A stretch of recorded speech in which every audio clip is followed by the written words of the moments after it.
Halo semuanya, perkenalkan kami dari kelompok 3 kelas PPG 3A jurusan Teknik Sipil Politeknik Negeri Semarang. Pada video kali ini kami akan membahas mengenai genset atau generator set yang merupakan salah satu peralatan yang sangat penting dalam menjaga ketersediaan listrik di berbagai sektor kehidupan. Teman-teman pernah membayangkan apa yang terjadi jika listrik itu tiba-tiba padam saat kegiatan penting, misalnya proses belajar mengajar, pelayanan rumah sakit, ataupun operasional industri. Nah, gangguan listrik itu dapat menghambat berbagai aktivitas kita, bukan? Oleh karena itu, dibutuhkan sumber listrik cadangan yang dapat bekerja secara cepat dan andal. Salah satu solusi yang paling banyak digunakan adalah genset. Genset sendiri merupakan singkatan dari generator set, yaitu suatu perangkat yang berfungsi menghasilkan energi listrik dengan mengubah energi mekanik menjadi energi listrik. Nah, genset umumnya terdiri dari dua komponen utama, yaitu ada mesin penggerak atau engine dan generator atau alternator. Mesin penggerak menghasilkan tenaga putar yang kemudian diubah oleh generator menjadi energi listrik yang digunakan untuk berbagai kebutuhan. Genset sendiri biasanya digunakan pada kondisi ketika pasokan listrik utama dari PLN mengalami gangguan atau pemadaman. Selain itu, genset juga banyak digunakan di daerah yang belum terjangkau jaringan listrik pada proyek konstruksi, acara luar ruangan, rumah sakit, pusat data, gedung perkantoran, hingga industri yang memerlukan pasokan listrik tanpa henti. Nah, beberapa keuntungan penggunaan dari genset sendiri itu ada pertama, genset menyediakan sumber listrik cadangan saat terjadi pemadaman sehingga aktivitas itu dapat tetap berjalan dengan baik. Kedua, genset mampu menjaga operasional peralatan penting yang tidak boleh berhenti bekerja. Contohnya itu ada di alat-alat yang ada di rumah sakit. Kemudian ketiga, genset tersedia dalam berbagai kapasitas sehingga dapat disesuaikan dengan kebutuhan penggunanya. Namun demikian, genset juga memiliki beberapa kekurangan nih teman-teman. Salah satunya itu pengoperasiannya memerlukan bahan bakar seperti solar, bensin, atau gas yang menimbulkan biaya operasional tambahan. Kemudian selain itu juga genset menghasilkan suara bising dan emisi gas buang yang dapat mencemari lingkungan. Nah, peralatan ini juga membutuhkan perawatan rutin agar tetap bekerja dengan optimal. Nah, teman-teman sudah mengenal secara singkat genset itu apa, dan pada penjelasan selanjutnya kami akan membahas lebih detail mengenai sistem utama pada engine di genset.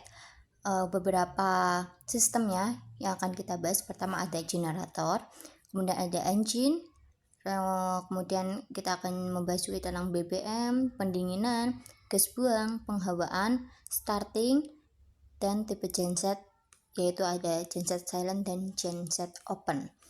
Di sini saya akan menjelaskan mengenai poin generator atau alternator. Generator sendiri teman-teman itu merupakan komponen kelistrikan utama pada genset yang berfungsi untuk mengkonversi energi mekanis dari poros mesin atau engine menjadi energi listrik. Prinsip kerjanya sendiri itu alternator didasarkan pada hukum induksi elektromagnetik Faraday, di mana putaran medan magnet di dalam kumparan itu akan menghasilkan gaya gerak listrik. Nah, alternator yang umum diinstalasi adalah tipe sinkron 3 fasa atau 3 fase synchronous generator dengan spesifikasi keluaran tegangan standar itu di sekitar 380 volt sampai dengan 220 volt dengan frekuensi itu 50 Hz untuk melayani beban, utilitas, dan mekanikal elektrikal bangunan. Perbedaan dari alternator dengan generator sendiri itu yang pertama bisa didasarkan pada arus yang dihasilkan, di mana alternator hanya menghasilkan arus listrik bolak-balik atau AC, sedangkan generator serbaguna karena dapat menghasilkan arus AC maupun DC dengan bantuan komutator. Kemudian efisiensi dan output daya. Kalau alternator sendiri jauh lebih efisien dengan ringan karena hanya memproduksi daya sesuai kebutuhan sistem, sedangkan generator menghasilkan daya secara konstan. Ditinjau dari cara kerja magnet pada alternator, kumparan medan magnet berputar di dalam stator yang diam, sedangkan pada generator, kumpulan jangkar yang berputar dan medan magnetnya yang diam. Kemudian penggunaan umumnya alternator itu banyak digunakan di kendaraan modern seperti mobil untuk menyuplai aki. Generator itu lebih sering dipakai sebagai sumber listrik utama di tempat terpencil atau genset berkapasitas besar. Kemudian bagaimana cara kerja dari genset sendiri? Cara kerjanya itu ada beberapa poin penting. Yang pertama ada rotor dan stator. Alternator terdiri dari rotor atau bagian yang berputar dan menghasilkan medan magnet, dan stator bagian yang diam berisi kumparan tembaga. Kemudian pada poin yang kedua, proses induksi. Ketika mesin penggerak memutar rotor, perpotongan garis gaya magnet terjadi pada kumparan stator. Perpotongan ini membangkitkan gaya gerak listrik atau GGL atau tegangan listrik arus bolak-balik atau AC. Kemudian poin yang ketiga ada regulasi, di mana tegangan output ini dikontrol secara otomatis oleh komponen bernama AVR, Automatic Voltage Regulator, agar tetap stabil meskipun beban listrik itu berfluktuasi. Di bagian engine atau mesin. Engine atau mesin. Engine bertindak sebagai penggerak primer yang bertugas mengubah energi kimia dari bahan bakar menjadi energi termal, lalu dikonversi menjadi energi mekanis putar. Pada skala komersial dan gedung, tipe yang dominan diaplikasikan adalah Internal Combustion Engine atau ICE, jenis mesin diesel. Pemilihan ini didasarkan pada torsi yang tinggi dan durabilitas operasional untuk menahan beban kejut listrik atau shock load. Terdapat 3 macam jenis engine berdasarkan bahan bakar. Yang pertama adalah mesin diesel atau compression ignition, yaitu merupakan bahan bakar solar, membakar bahan bakar melalui kompresi tinggi tanpa busi, memiliki torsi besar sehingga efisiensi termal tinggi dan durabilitas tinggi. Ini adalah standar untuk genset kelas menengah hingga berat atau di atas 20 kVA. Kemudian yang kedua adalah mesin bensin atau spark ignition, yaitu menggunakan bensin dengan bantuan busi untuk pembakaran. Lebih ringan, suara lebih halus, namun konsumsi bahan bakar lebih boros. Digunakan pada genset portable atau kapasitas kecil di bawah 20 kVA. Yang ketiga adalah mesin gas atau natural gas atau biogas. Dirancang mirip mesin bensin tetapi menggunakan gas bumi atau LPG, liquid petroleum gas, menghasilkan emisi yang jauh lebih bersih. Sering digunakan pada fasilitas yang memiliki akses pipa gas langsung atau untuk proyek green building.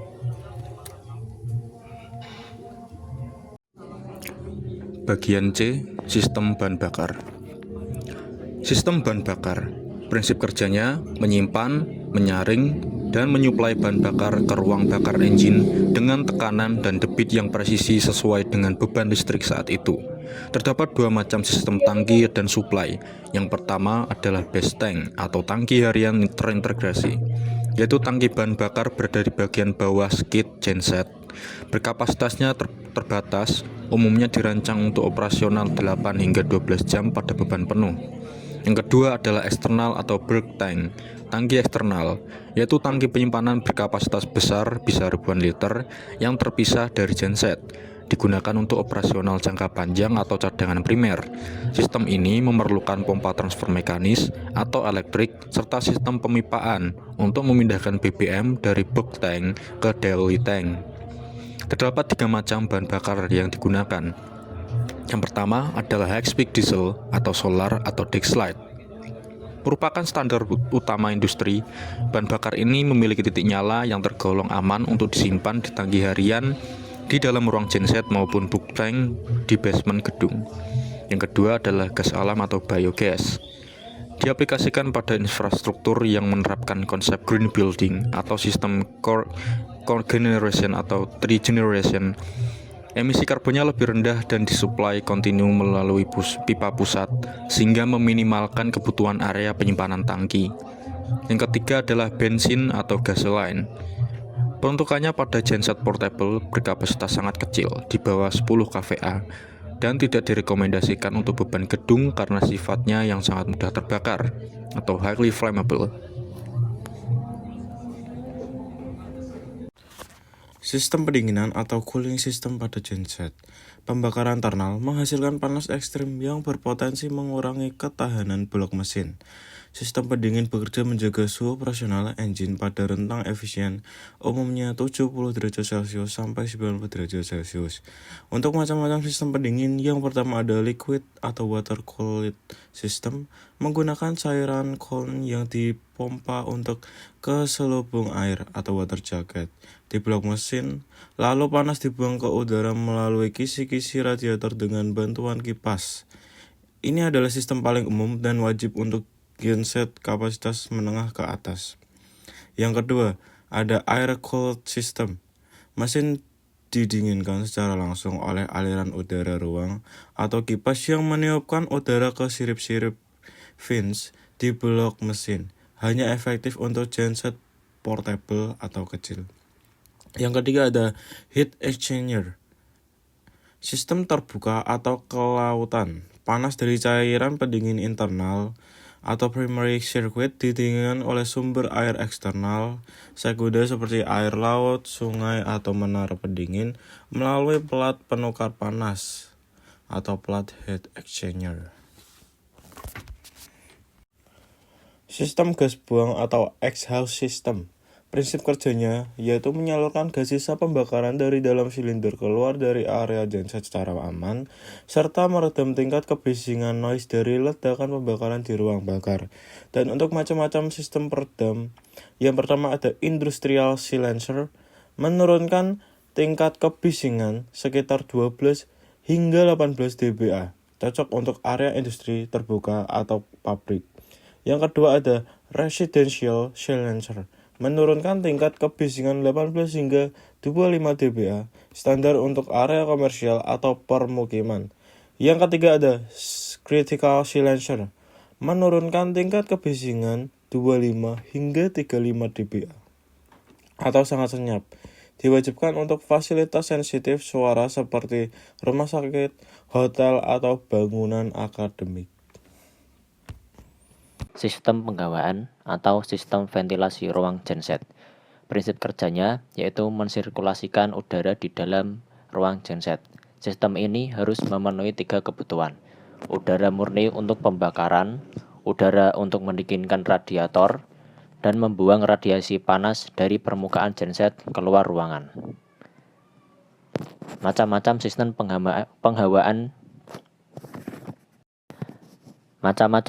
penghawaan di dalam ruangan. Yang pertama, natural ventilation, mengandalkan perbedaan tekanan dan suhu udara melalui kisi-kisi. Udara ditarik langsung oleh radiator fan genset, membutuhkan perhitungan dimensi intake dan discharge louvers yang sangat presisi terhadap luasan ruang. Yang kedua, force atau mechanical ventilation, menggunakan bantuan kipas tambahan yaitu blower atau exhaust fan elektrik untuk memaksa sirkulasi udara masuk dan keluar. Wajib diterapkan jika ruang genset berada di basement bawah tanah atau ruangan yang sangat sempit dan minim ventilasi alami. Starting system atau sistem penyalaan. Prinsip kerjanya memberikan putaran awal pada engkol agar piston bergerak melakukan siklus kompresi pertama, sehingga bahan bakar bisa terbakar dan mesin hidup mandiri. Macam-macam sistem starting yaitu yang pertama, electric starter. Ini merupakan sistem paling dominan menggunakan motor dinamo arus searah DC 12 volt atau 24 volt yang dihidupkan oleh baterai atau aki, dilengkapi dengan sistem baterai charger otomatis. 2. Pneumatic atau air starter, menggunakan kompresor udara dan tabung udara bertekanan untuk memutar poros. Sangat andal, bebas resiko percikan api, wajib digunakan lingkungan berbahaya seperti kilang minyak atau area pertambangan gas. Yang ketiga, manual atau recoil starter. Sistem ini dihidupkan dengan tenaga manusia, yaitu ditarik menggunakan tali atau diengkol, dan hanya ada pada genset bensin portable berkapasitas sangat kecil. Yang keempat, sistem kontrol transisi, yaitu AMF atau ATS. Pada skema sistem backup gedung, penyalaan dikontrol secara logika otonom melalui modul Automatic Mains Failure atau AMF yang berkoordinasi dengan Automatic Transfer Switch atau ATS. Saat tegangan PLN hilang, Panel akan mengirim sinyal cranking tanpa perlunya intervensi operator, yaitu hitungan jeda 5 hingga 10 detik. Selanjutnya akan dibahas adalah tipe genset, yaitu ada tipe silent dan open. Kemudian untuk genset tipe open sendiri itu genset yang mesin, alternator, radiator, dan komponen lainnya terlihat terbuka tanpa penutup atau kanopi. Untuk karakteristiknya sendiri tidak memiliki pelindung peredam suara, komponen mudah terlihat dan diakses, biasanya dipasang di ruang genset khusus, tingkat kebisingan tinggi. Untuk kelebihannya sendiri, harga lebih murah, perawatan dan inspeksi lebih mudah, pendinginan alami lebih baik karena tidak terhalang kanopi. Cocok untuk kapasitas besar. Untuk kekurangannya sangat bising, tidak tahan terhadap cuaca jika ditempatkan di luar ruangan, membutuhkan ruang genset yang dirancang khusus. Kemudian untuk penggunaan pada gedung umumnya ditempatkan pada basement, ruang utilitas, powerhouse, ruang genset terpisah. Karena berada dalam ruangan khusus, suara bising dapat dikendalikan menggunakan peredam ruangan dan sistem ventilasi. Selanjutnya, genset tipe silent. Genset tipe silent sendiri adalah genset yang dilengkapi kanopi atau enclosure, kedap suara untuk mengurangi kebisingan dan melindungi genset dari cuaca. Karakteristiknya sendiri memiliki penutup atau kanopi, dilengkapi material peredam suara, kebisingan jauh lebih rendah dibanding tipe open, lebih tahan terhadap hujan dan panas. Kelebihannya, operasi lebih senyap, dapat ditempatkan di luar gedung, lebih aman karena komponen tidak terbuka, dan tampilannya lebih rapi. Untuk kekurangannya, harga lebih mahal, akses perawatan sedikit lebih sulit, pendinginan harus dirancang lebih baik karena ruang mesin lebih tertutup. Kemudian untuk penggunaan pada gedung, umumnya digunakan pada perkantoran, hotel, rumah sakit, kampus, dan gedung komersial, terutama jika genset berada dekat area yang dihuni atau aktivitas manusia. Demikian penjelasan mengenai sistem utama pada genset dan engine diesel. Nah, teman-teman sekarang sudah tahu kan bagaimana sebuah genset bisa menghasilkan listrik? Ternyata, di balik nyalanya sebuah genset, terdapat banyak sekali sistem yang bekerja secara bersamaan. Mulai dari engine, ada alternator, bahan bakar, pendinginan, hingga sistem kontrolnya. Karena itulah, genset menjadi salah satu perangkat yang sangat penting sebagai sumber listrik cadangan. Pemahaman terhadap setiap komponen sangat penting agar genset dapat beroperasi secara aman, efisien, dan andal dalam menyediakan energi listrik cadangan. Terima kasih kami ucapkan telah menyaksikan video dari kelompok 3 PPG 3A. Semoga materi yang kami sampaikan dapat menambah wawasan dan bermanfaat bagi kita semua. Jangan lupa terus belajar dan eksplorasi teknologi di sekitar kita. Sampai jumpa di video berikutnya. Wassalamualaikum warahmatullahi wabarakatuh.